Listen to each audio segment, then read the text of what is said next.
Hello friends, welcome back to our channel S stories. So friends, आज की कहानी है जिस पिता को घर से निकाला। आज उनका रुतबा देख बेटा चौंक गया, क्योंकि आज वे एक ऊंचे पद पर थे। शाम का समय था और बहुत गहरा अंधियारा छाया हुआ था, क्योंकि सर्दियों का मौसम चल रहा था और शाम होते ही कोहरा इतना ज्यादा हो जाता था कि अपने आसपास का कोई भी व्यक्ति नजर ही नहीं आता था।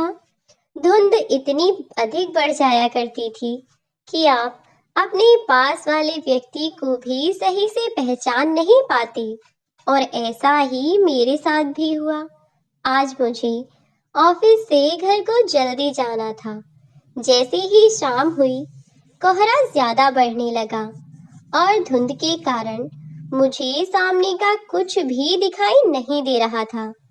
मैंने अपनी गाड़ी उठाई और ऑफिस से घर के लिए निकला। जैसे ही मैं घर के लिए निकला कि ऑफिस से निकलने के कुछ ही दूरी पर मेरी गाड़ी से कुछ तो टकराया। फिर मुझे समझ नहीं आया कि वह क्या था। कोहरा अधिक होने के कारण कुछ दिखाई नहीं दे रहा था। तब मैं गाड़ी से उतरा और मैंने जाकर देखा तो सामने एक बूढ़ा व्यक्ति, जिसकी उम्र लगभग 70-75 वर्ष रही होगी, बिल्कुल कमजोर सा वह वहीं गिरा हुआ था। अब मुझे यह समझने में एक भी मिनट न लगी कि मेरी गाड़ी से जो टकराया था वह कोई और नहीं बल्कि यही बुजुर्ग व्यक्ति ही था। मैंने उन्हें जल्दी से उठाया और अपनी गाड़ी में लिटाया और अस्पताल की ओर अपनी गाड़ी दौड़ा दी। जैसे ही मैं अस्पताल पहुंचा, मैंने उन्हें अस्पताल में भर्ती करवाया। डॉक्टर ने उनका इलाज शुरू किया। डॉक्टर दिन रात मेहनत कर रहे थे। पूरी शाम बीत गई, लेकिन उस बुजुर्ग व्यक्ति को होश नहीं आया। अगली सुबह उन्हें जैसे ही होश आया तो डॉक्टरों ने उनसे उनके बारे में पूछा। तब जाकर उन डॉक्टर्स को पता लगा कि वह बुजुर्ग व्यक्ति दरअसल अपनी याददाश्त खो बैठे हैं। उन्हें अपना पुराना पिछला कुछ भी याद ही नहीं है कि वह कौन थे, वह कहाँ से आए हैं। उन्हें कुछ भी याद नहीं था। कुछ दिन अस्पताल में रहने के बाद वह ठीक तो होने लगे थे, लेकिन उनकी याददाश्त चले जाना मेरे लिए किसी सदमे से कम नहीं था।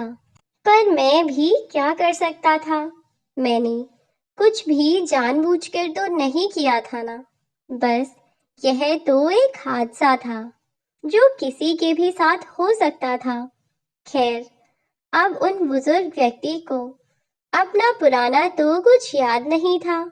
अपने अस्पताल में भी अब मैं उन्हें ज्यादा दिन नहीं छोड़ सकता था। तो फिर मैंने उन्हें अपने साथ अपने घर लाने की सोची। जिस दिन दुर्घटना हुई थी, मैंने अपनी पत्नी को उसी दिन इस घटना के बारे में फोन करके बता दिया था।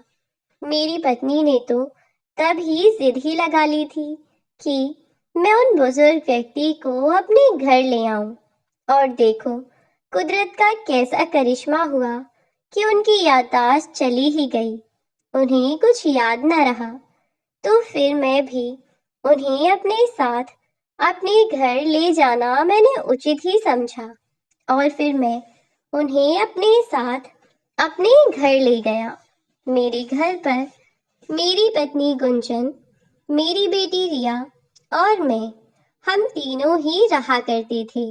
अब मैं उन बुजुर्ग व्यक्ति को लेकर अपने घर पहुंचा। मेरी पत्नी उनको देखकर बहुत खुश हो गई। जैसे ही वह घर में गए, मेरी पत्नी ने एक आरती की थाली लेकर उनका स्वागत किया। उसके बाद वह उन्हें कमरे में लेकर गई, जो उसने खास तरीके से उनके लिए ही तैयार करवाया था।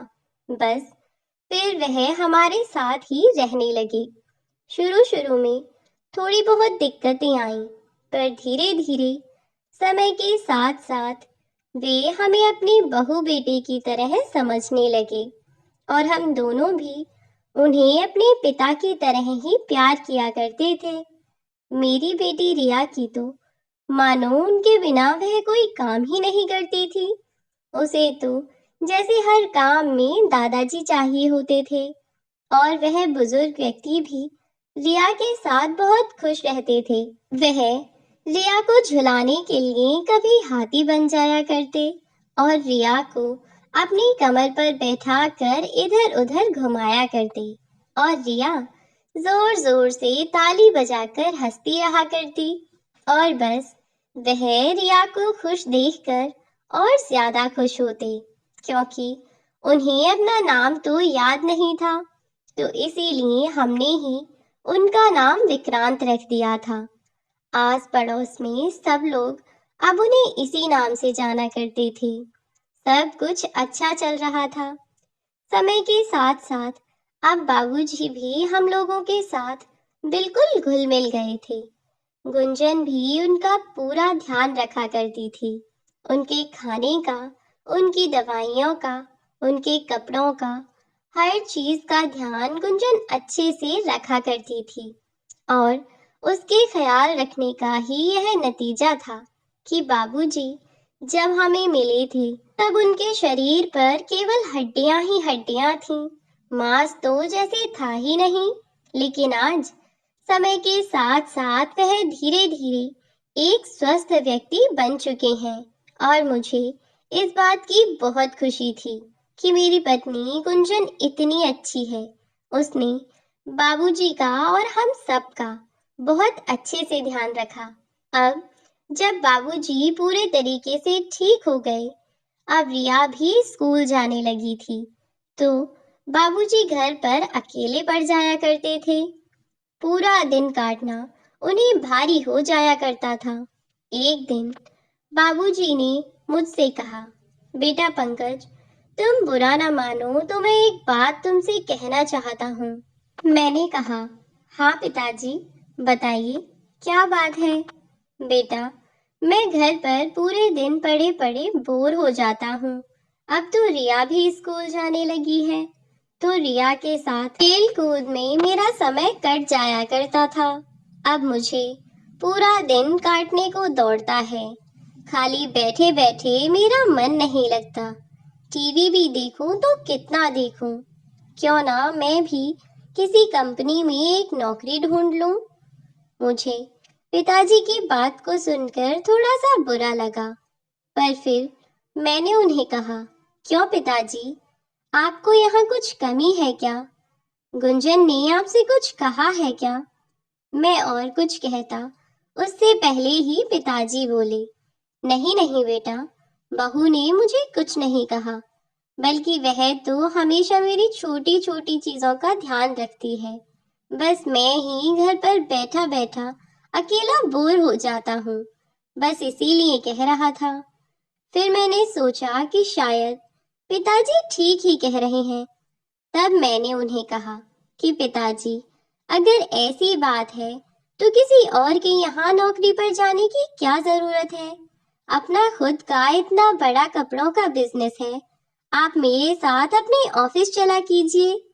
और बस फिर क्या था, मैं और पिताजी ऑफिस जाने लगे। रोज सवेरे उठकर गुंजन हमारे लिए खाना बनाकर पैक किया करती थी और हम दोनों अपने ऑफिस चले जाया करते। हम दोनों ने भी बचपन में अपने माँ बाप को खो दिया था, तो माँ बाप के ना होने का दुख हमसे बेहतर कौन जान सकता था। लेकिन अब पिताजी के आने से वह कमी भी पूरी हो चुकी थी। भगवान का दिया वैसे तो सब कुछ था मेरे पास, बस कमी थी तो माता पिता की, जो उन्होंने मुझसे बचपन में ही छीन लिए थे। और उस दिन मेरी कार से पिताजी का एक्सीडेंट हुआ। शायद यह बहाना ही था कि भगवान ने मुझे दोबारा से पिता का प्यार दिया। अब सब कुछ बहुत अच्छा था। एक दिन मैं और पिताजी ऑफिस से घर लौट रहे थे। मैं कार से उतरकर रिया के लिए कुछ खेल खिलौने लेने दुकान के अंदर तक गया था कि इतनी ही देर में साइड में खड़ी हुई कार में पीछे से एक ट्रक ने टक्कर मार दी और पिताजी उसी कार में बैठे हुए थे। मैं जल्दी से भागा और वहां जाकर देखा तो पिताजी जख्मी हो चुके थे। उनके सर से खून बहे जा रहा था। उनके सर पर बहुत गहरी चोट आई थी। मैं उन्हें लेकर अस्पताल भागा। गुंजन ने पिताजी की ऐसी हालत देखी तो वह भी बहुत परेशान होने लगी। डॉक्टर से बात करने पर पता लगा कि पिताजी के सर पर गहरी चोट लगी है और खून भी बहुत ज्यादा बह गया है। पट्टी कर दी गई है। अगर उन्हें जल्दी होश नहीं आया तो उन्हें बचाना मुश्किल हो जाएगा। हम दोनों बाहर बैठकर भगवान के हाथ जोड़कर प्रार्थना कर ही रहे थे। पूरी रात बीत गई। अगली सुबह पिताजी को होश आया और जब उन्हें होश आया तो उनकी खोई हुई याददाश्त वापस आ चुकी थी। बस यह बात अच्छी थी कि उनकी याददाश्त तो वापस आ गई थी, पर वह हमारे साथ बिताया हुआ समय या हम में से किसी को भी नहीं भूले थे। अब हम पिताजी को घर ले आए और डॉक्टर के कहे अनुसार पिताजी की दवाई गोली करने लगे। एक दिन मैं ऑफिस से जल्दी वापस आ गया और आकर पिताजी के कमरे में पहुंचा। तब वह कुछ दुखी से दिखाई पड़ रहे थे। उनकी आंखों से आंसू बह रहे थे। मैंने जब वहां जाकर उनके कंधे पर हाथ रखा तो उन्होंने जल्दी से अपने आंसू पोंछते हुए कहा, हाँ बेटा पंकज, क्या हुआ? मुझे तो कुछ नहीं हुआ है बाबूजी, पर आप यह बताइए कि आप दुखी क्यों हैं और आपकी आंखों में आंसू कैसे? पहले तो पिताजी ने मुझे कुछ नहीं बताया, लेकिन मेरे जोर देने पर उन्होंने बताया कि वह अपने पुराने समय को याद कर रहे हैं। पुराना समय क्यों याद करना है पिताजी, जब उस समय में आपको दुख थे? खैर, मैं भी जानना चाहता हूँ कि आखिर ऐसा क्या हुआ था कि आप मुझे उस स्थिति में सड़क पर ऐसे मिले थे। बस मैं इतना पूछने की मेरे देर थी कि पिताजी जैसे अपनी बीती यादों में खो गए और उन्होंने मुझे बताना शुरू किया। वास्तव में मेरा नाम धीरेन्द्र था। मैं अपने गांव का मुखिया था। भगवान की दुआ से भरा पूरा परिवार था। मेरे भगवान ने मुझे 2 बेटे और एक बेटी दी थी। धीरे धीरे बच्चे बड़े हुए। मैंने उन्हें अच्छे स्कूल में पढ़ाया लिखाया। आसपास के गांव में मेरी बहुत इज्जत थी। मैंने अपने बच्चों को बहुत अच्छे संस्कार दिए थे। इतनी दौलत होने के बाद भी मैंने कभी दौलत का घमंड नहीं किया। सबसे बड़ी बेटी, जिसका नाम पूजा था, बाद में दोनों बेटे, एक का नाम सुभाष और छोटे बेटे का नाम राजू था। सुभाष पढ़ने में बहुत होशियार था। यूं तो राजू भी ठीक ठाक ही था, पर सुभाष जितना होशियार नहीं था। समय के साथ साथ जैसे जैसे बच्चे बड़े हुए तो पढ़ लिख कर अपने अपने काम में लग गए। सुभाष पढ़ने के लिए विदेश चला गया और राजू गांव में ही रह गया। सुभाष के शहर जाने के बाद उसने वहीं पर एक लड़की से शादी कर ली। हालांकि उसने शादी हमारी भी मर्जी से की थी। उसने मुझे और अपनी माँ को बताया था उस लड़की के बारे में। हमें भी क्या एतराज था, जब हमारा बेटा खुश था तो हम दोनों ने भी इसकी खुशी में ही अपनी हामी भर दी और इस तरीके से सुभाष की शादी हो गई। बहू मेघा दिल की बहुत साफ थी। कुछ समय बीता तो सुभाष ने हमें अपने पास बुला लिया। मेघा अपनी सास की बहुत इज्जत करती, दिन रात उसकी सेवा करती और मेरी भी हर छोटी से बड़ी बात का ध्यान रखा करती। लेकिन हम दोनों का वहां शहर के फ्लैट में दम घुटता था। हम दोनों गांव में रहने वाले आदमी, वहां शहर की हवा हमें रास नहीं आई और मजबूरी में हम दोनों वहां से गांव वापस आ गए। गांव जाकर मैंने राजू की शादी कर दी। पूजा, जो कि सबसे बड़ी थी, तो सबसे पहले पूजा की शादी हम कर ही चुके थे। एक बढ़िया सा लड़का देखकर हमने उसकी शादी कर दी थी। वह अपनी घर गृहस्थी में बहुत सुखी थी। कभी कभार आकर वह हमसे मिल जाया करती थी। जब तक राजू की शादी नहीं हुई थी, तब तक सब कुछ ठीक चल रहा था। फिर राजू की शादी के बाद उसकी पत्नी सारिका घर आई। एक आध महीने सब ठीक सा चला रहा, पर अब 1 महीने के बाद धीरे धीरे सब कुछ बदलने लगा।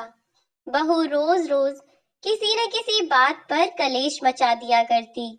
पहले तो राजू भी हमारी बात सुन लिया करता था, लेकिन धीरे धीरे वह अपनी पत्नी के ही गुण गाने लगा। उसे बस अपनी पत्नी की सारी बातें अच्छी लगा करती और हमारी बातें सारी झूठ लगा करती। अब तो बहू ने हद करनी शुरू कर दी। वह ना तो समय पर हमें खाना बना कर देती और ना ही किसी और चीज की पूछा करती थी। वह मेरी पत्नी के साथ भी बहुत बुरा व्यवहार करती। कभी वह मेरे हाथ से तो कभी मेरी पत्नी के हाथ से खाने का निवाला तक छीन लिया करती थी। कुछ समय सब कुछ बर्दाश्त करने के बाद हम दोनों ने आपस में बातचीत की और सोचा कि क्यों ना हम सुभाष और मेघा के पास ही चले जाएं। कम से कम हमें वहां 2 टाइम का खाना तो नसीब होगा। यह सोचकर हम लोग सो गए। अगले दिन हमें सुभाष और मेघा के पास जाना था, लेकिन कुदरत को शायद कुछ और ही मंजूर था। अगली सुबह जब हम उठे तो एक फोन आया और फोन पर पता चला कि सुभाष और मेघा का एक्सीडेंट हो गया है और वह दोनों इस दुनिया को छोड़कर चले गए। हम दोनों तो जैसे टूट कर रह गए थे। कुछ भी समझ नहीं आ रहा था कि क्या किया जाए क्या नहीं। अपने बेटे और बहू के जाने का दुख जैसे हम दोनों बर्दाश्त ही नहीं कर पा रहे थे।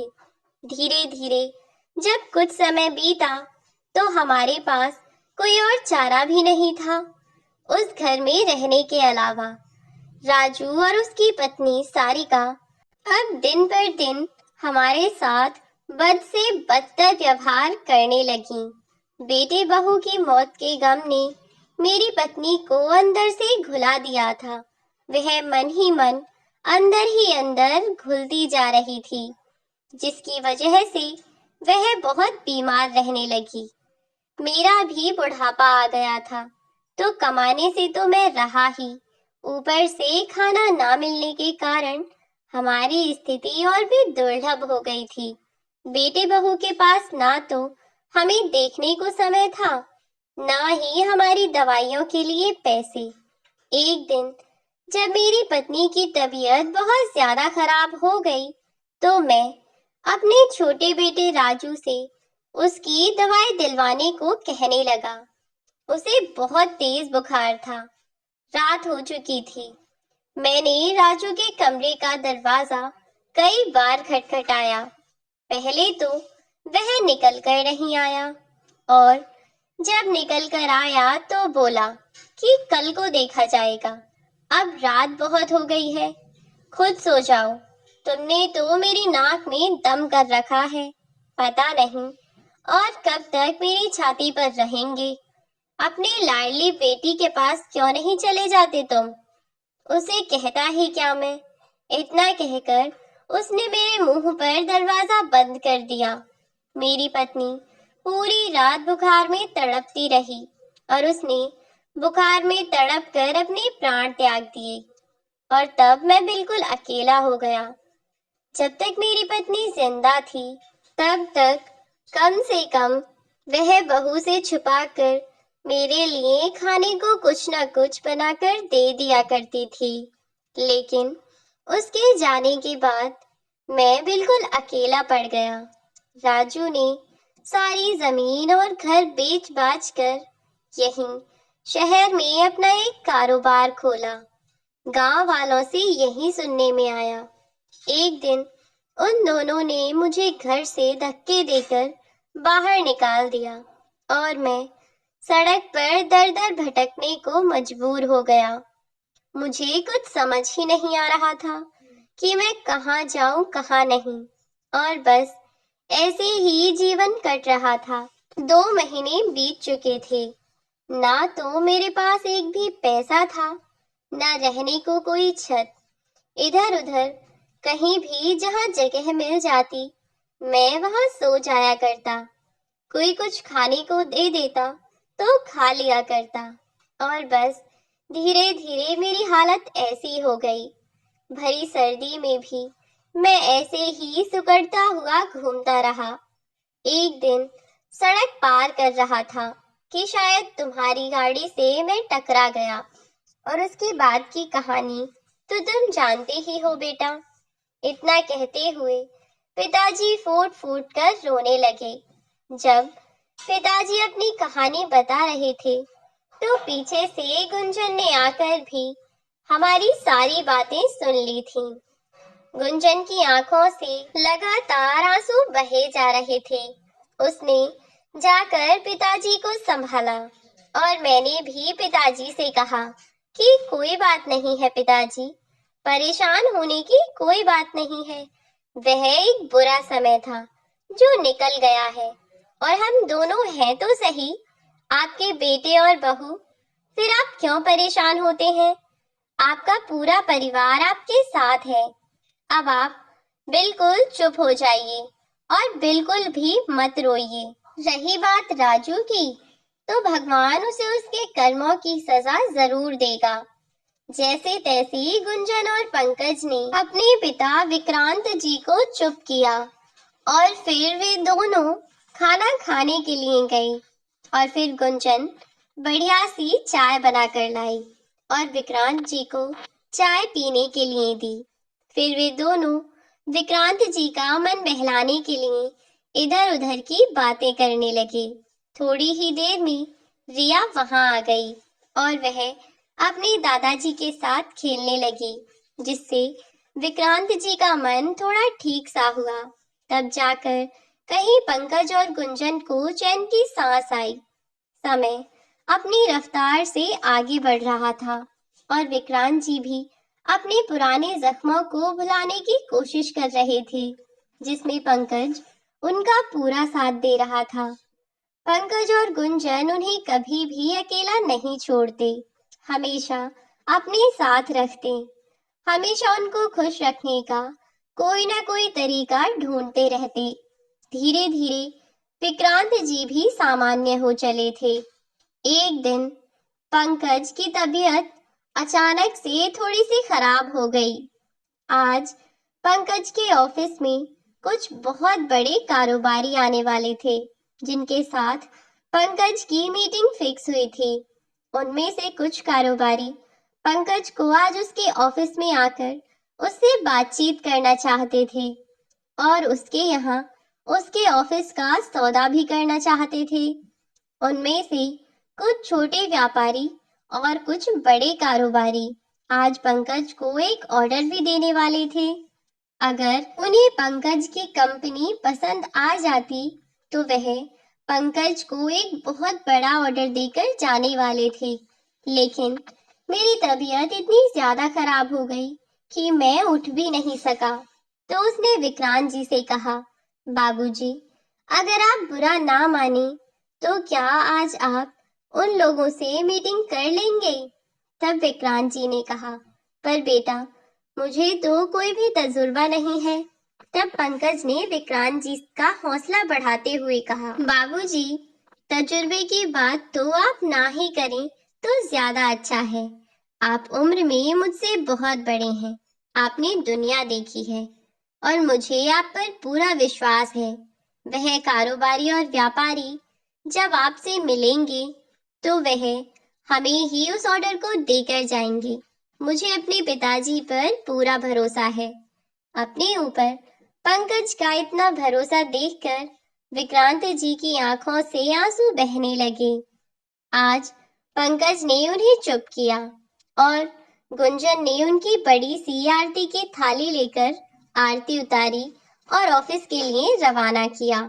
और फिर जाकर विक्रांत जी ने उन कारोबारियों से मीटिंग की और वास्तव में उनके द्वारा दी गई प्रेजेंटेशन से खुश होकर उन कारोबारियों ने एक बहुत बड़ा ऑर्डर पंकज की कंपनी को दिया और वह ऑर्डर समय पर पूरा करने के बाद उसे भी और भी बड़े ऑर्डर देने की बात भी कही।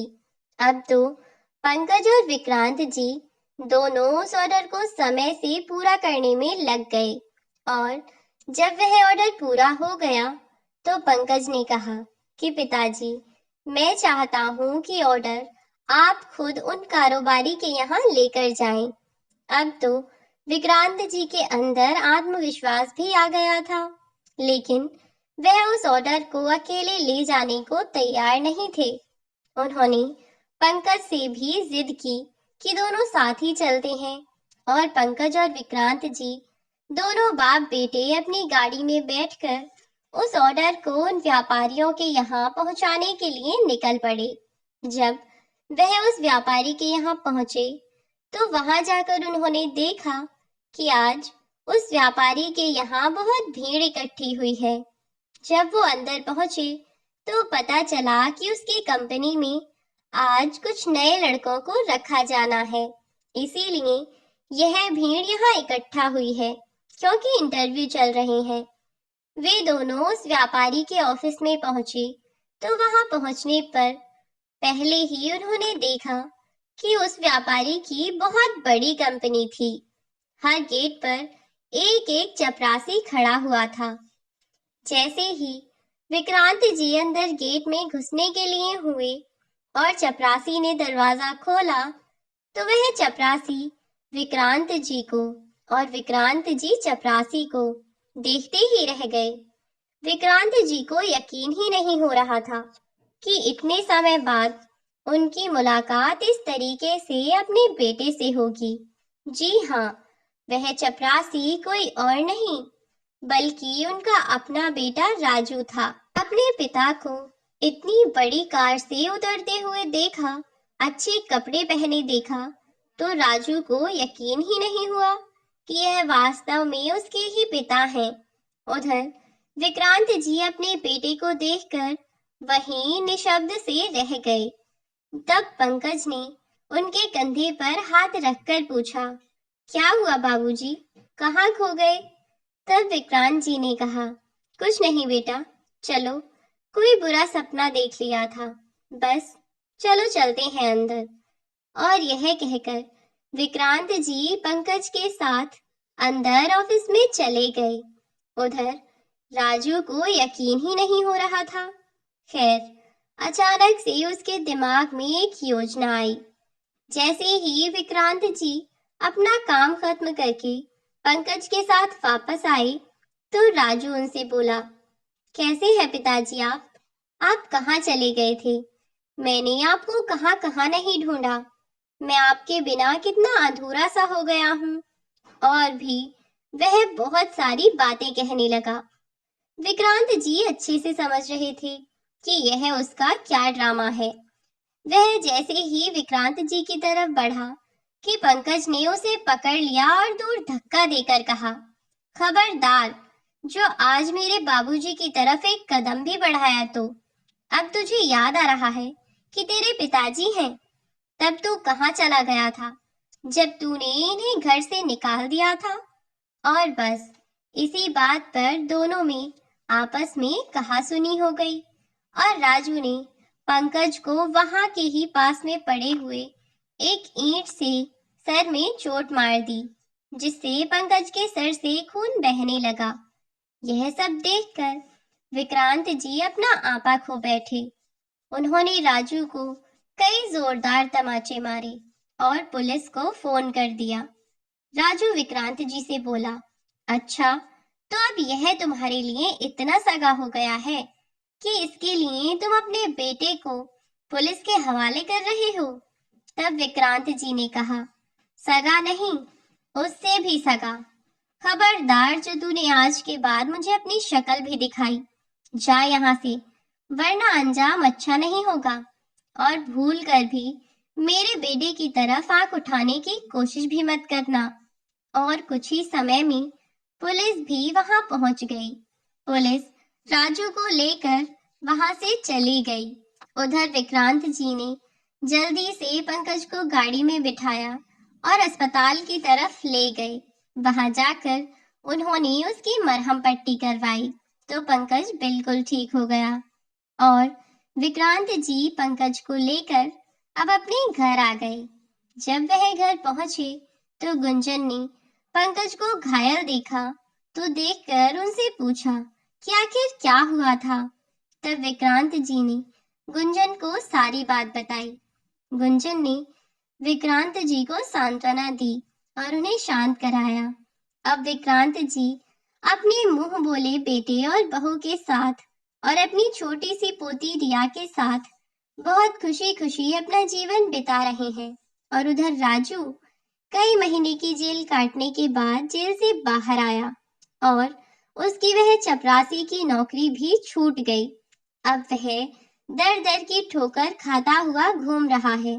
उसे उसके कर्मों की सजा मिल रही है, जैसा उसने अपने पिता के साथ किया। भगवान आज उसे उसके करने का वैसा ही फल दे रहे हैं। आज वह पाई पाई को मोहताज हो गया है, जबकि विक्रांत जी अपने नए परिवार के साथ खुशी खुशी अपना जीवन व्यतीत कर रहे हैं। सो फ्रेंड्स, अगर आपको कहानी अच्छी लगी हो तो कहानी को लाइक करके शेयर कर दीजिएगा और अगर आप इस चैनल पर नए हो तो चैनल को सब्सक्राइब करना बिल्कुल ना भूलें। आज की वीडियो में इतना ही, मिलती हूँ नई वीडियो में।